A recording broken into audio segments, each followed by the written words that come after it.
What's going on, people? What's really good? It's your boy Marvlat, and this is the Nerdz in the Hood. Folks, hope your Father's Day weekend went well. Hope everything's going right in your lives. Hope life is good, can't complain. Just wanted to do a little bit of a movie review for y'all. This is not a movie past movement video. No, sir. This is a just general movie review. So I just wanted to check the vibes on this Predator, Killer of Killers. Not sure if y'all showed this yet. It's on Hulu or Disney Plus. Whichever one you have, whichever one you care to watch it on, it's on there. Check it out. This movie came out, I believe, over this week, the last week or so. It's a simple tale. When it comes to Predator, I know we don't come for the movies, right? I know we don't show up for the story. I mean, that's what I need to say. We don't show up for the story. We show up for the violence, the gory action, the crazy murder scenes, all that stuff. We show up for that. We show up to see how people are going to beat the Predator, because you're like, yo, is this being with all this like technological equipment, and you want to know how they're going to beat him. That is what we show up for. And this was one of those situations, but this was the first, from what I can tell, was the first animated movie in the franchise. I looked it up. I didn't see of any other animated movies unless they did like an anime or something. And if they did, we don't talk about it because it probably wasn't good. So this was one of the first experiences in an animated sense. Basically, long story short, it was 3 tales. It was almost like an anthology movie, but that turned into a full-on movie. It was 3 tales on 3 different time periods. One during the Viking era, one during the era of feudal Japan, and one during the era of just World War II, basically. 3 different people, 1 Viking, 1 ninja, 1 soldier, and different ways that they did to not only run the fade to the Predator, but actually defeat the Predator. So that basically was it. 3 people that was able to live to tell the tale how they ran the fade on the Predator. And basically what happened when the Predator found out that they won. Because that's all it was. It wasn't like, oh, we beat them, this was it. This was just 3 tales about how we beat a Predator. No. This was a movie about, 1, how Predators can lose, and 2, just how petty they are after they lose. That's really it. All, spoilers ahead, but that was all it was. They won, and they was like, all right, we see y'all strong enough, so we're going to bring you down to our planet. You're going to pull up. You're going to run the fade with somebody else that's stronger than the people you just fought. But my thing is, y'all just brought me to a planet full of predators. Any one of y'all could just defeat me at any single time. Y'all could have beat me while y'all still on Earth. Y'all just pulled up with your goons. Y'all could have beat me right then and there. So it's like, why did you need to send me to another planet to lose anyway?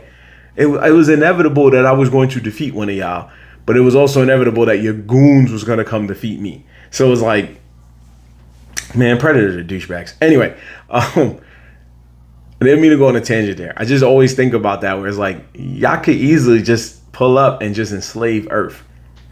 That simple.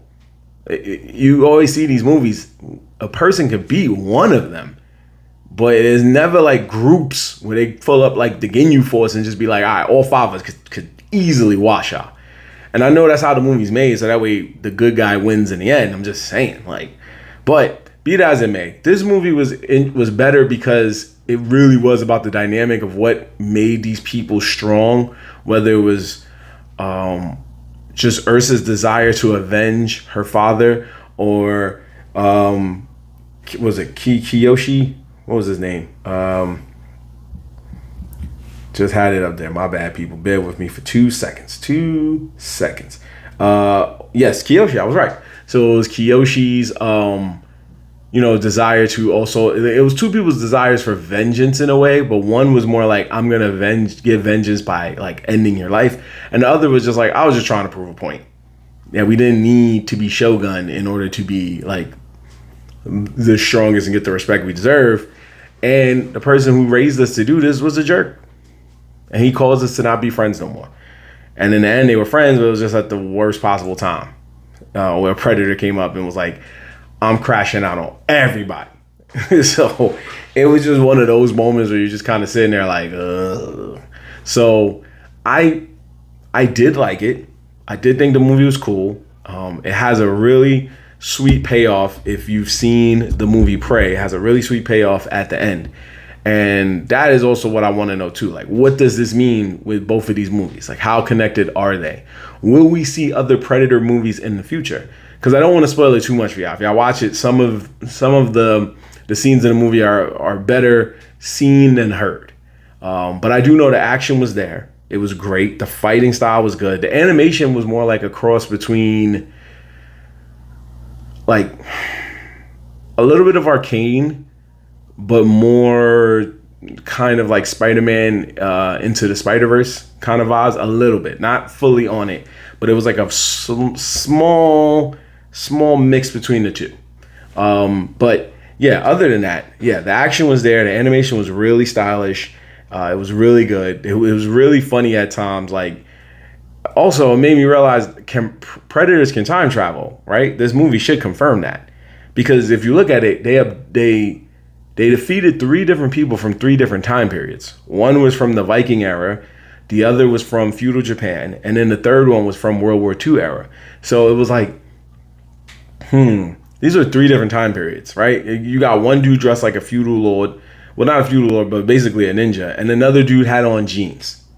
So it was just like, ain't no way y'all from the same time period. At least from the old Predators, you could kind of have an idea, like, oh, maybe they from the same time era.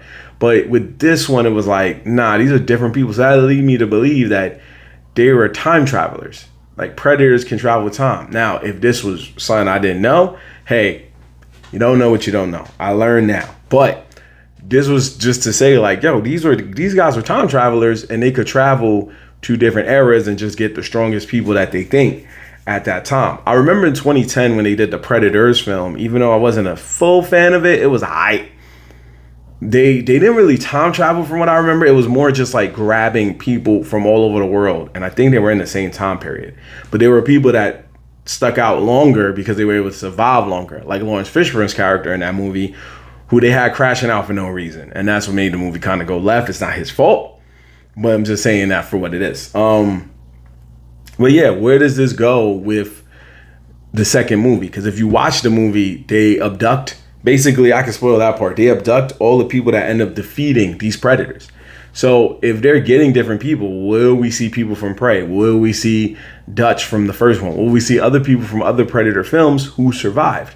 Will we get that, or are we just going to get like one character and call it that? Because honestly, you can get Homegirl from Prey, but you could also get Dutch from the original Predator, and you can just have Arnold Schwarzenegger voice him. I mean, you can either get him still in his youth from the 80s, or you can just get him where he actually is old man. It doesn't matter. But, well, it matters more if you get him at a young age. But if you get a bunch of people and they realize how to defeat the Predators at the same time, now you can get a sequel where it's like you get all these crossovers and they all come together to tell one story. And that might work itself out. So I'm looking to see what happens with that, and I hope that that becomes something dope. Shout out to people who worked on this film, like Dan Trachtenberg and others, Micho and all them. But yeah, this movie was pretty good. I know it's been out for a couple of weeks, but looking to see what it does. Apparently, there's supposed to be a new one coming out, but we don't know when. There's been rumors. There's supposed to be a new one. Oh yeah, Predator Badlands. That one's supposed to come out later. But now the question is, with that one, will it be connected? You know what I'm saying? Like, will it be connected in what way? So now I have to go see Predator Badlands later this year and see how it connects between the animated movie, or if it even connects between the animated movie. So it does leave a little to be desired.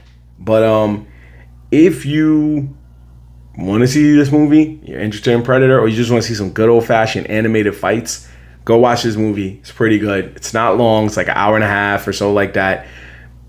Worth the watch. I'm going to say it again. This movie, if I didn't say it before, when I review this movie is valid.